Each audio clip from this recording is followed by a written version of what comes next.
Hi అండి, అందరికీ వందనాలండి. మీతో ఒక విషయం పంచుకోవాలని ఆశపడుతున్నాను ఈరోజు. ఏంటి ఆ మాట అనంటే ఒకసారి చెప్తానండి.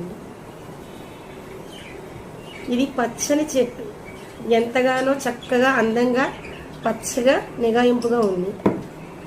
ఇది కూడా చెట్టే, ఎండిపోయింది. ఎందుకని ఎండిపోయింది? దీనికి నీరు పోస్తున్నాం, ఎరువు వేస్తున్నాం, అయినా కానీ ఎండిపోయింది. కానీ ఇది కూడా అలాగే నీరు పోస్తున్నాం, ఎరువు వేస్తున్నాం. ఇది పచ్చగా ఎదుగుతూ అందంగా అనేక మందికి చూడడానికి అందంగా కనిపిస్తుంది. అంటే ఈ చెట్టుల్లాగానే మనము కూడా సంఘములో అలాగే ఉన్నాం. సంఘములో కూడా అలాగే ఆత్మీయతనంలో ఎదిగేవారు ఎదుగుతున్నారు, ఎండిపోయేవారు ఎండిపోతున్నారు. అంటే ఏంటి అర్థం అని అంటే, దానికి అర్థం సంఘ కాపురి అయిన సేవకులు మనతో ఎప్పటికప్పుడు గద్దిస్తూ మనం ఎలా ఉండాలి, ఎలా ఉంటే మనం దేవుని పిల్లలము, నరకబడి అగ్నిలో కాల్చి వేసే చెట్టు వలె కాకూడదు, ఫలింపు చేసి అభివృద్ధి చెంది అనేక మందికి మీరు మాదిరిగా ఉండాలని దైవ సేవకులు ఎప్పటికప్పుడు మనతో మాట్లాడుతూ దేవుని వాక్యాన్ని మనకు అందిస్తున్నారు.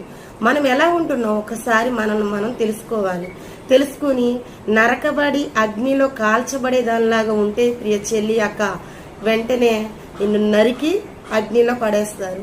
అలా కాకుండా ఆత్మీయతనంలో నువ్వు ఎదుగుతూ అనేక మందికి మాదిరిగా ఉంటూ నశించిపోతున్న వారి కోసం నువ్వు ఆత్మల భారంతో పనిచేస్తే దేవునికి అది ఇష్టం అన్నమాట.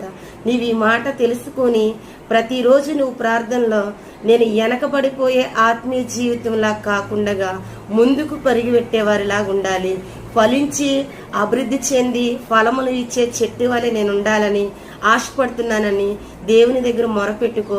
నీ మొరని ఖచ్చితంగా యేసయ్య తీరుస్తాడు.